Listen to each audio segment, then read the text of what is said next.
first question is a really great talk from your experience at Argonne National Lab. Can you give us the ML community an idea of types of problems or opportunities for differentiable models in science?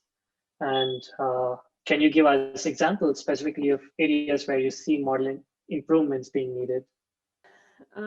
So we're seeing a lot of people who have been working with simulations. Since I work at the supercomputer facility, a lot of our users historically have been people who run simulations like CFD simulations or climate models.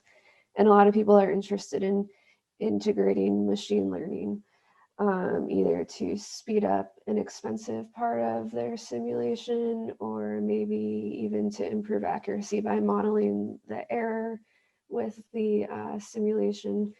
And we would like to be able to do these at the same time, so be able to run both the simulation and the machine learning online at the same time, perhaps on a system with GPUs and CPUs.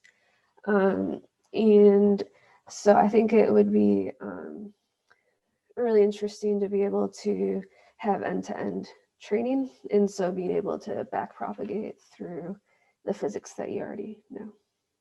I hope that kind of answers the question.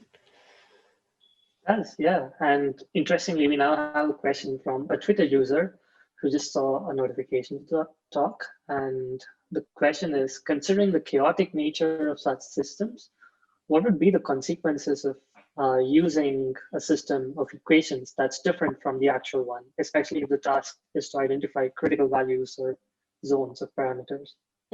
Yeah, so we're trying to learn equations from data, and so you get some idea of how accurate your equations are for that data, but it could definitely be that they're only like locally accurate for the data you collected. For example, if you wanted to learn the pendulum and all of your data was from small angles, then the model could look linear there, and then if you try to apply it later to larger angles, it's pretty wrong.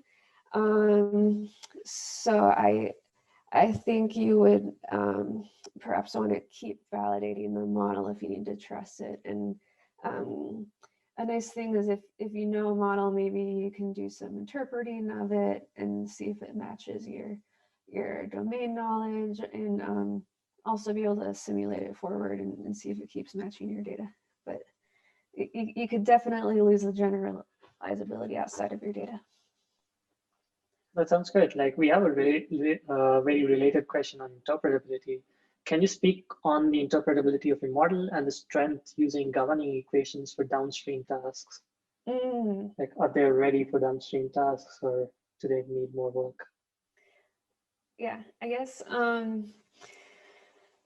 if you're finding some model that's kind of true to the system, then hopefully you're learning some physics about your system, and hopefully you can use your mathematical knowledge to interpret what the terms mean.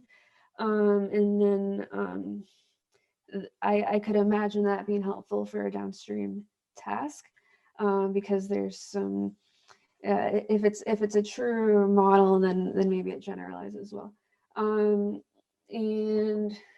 I think it would be interesting, if this isn't working, to incorporate the downstream task in a end-to-end fashion. And I think that's a really interesting direction in this community. And I kind of think of this approach as an end-to-end model as well, in that we're not just learning any autoencoder, but one that's for our eventual task. In my case, the task would be learning the equations, but obviously in other tasks, you have something more downstream. Sounds great. Like, I have a quick last question from my side. Most of the use cases that you've shown, they seem to be dynamical systems that can be, many times differentiable, like systems that can be expressed using ODEs. But do you have any thoughts on systems that are not necessarily continuous, like, contacts, collisions, and stuff?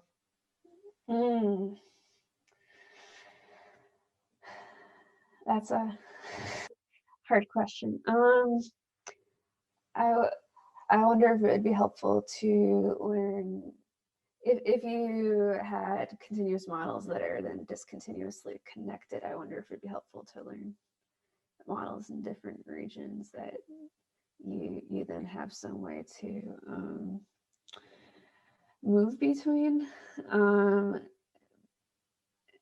or if you yeah, I guess in this case we're kind of embedding this prior that we are going to have nice differential equations.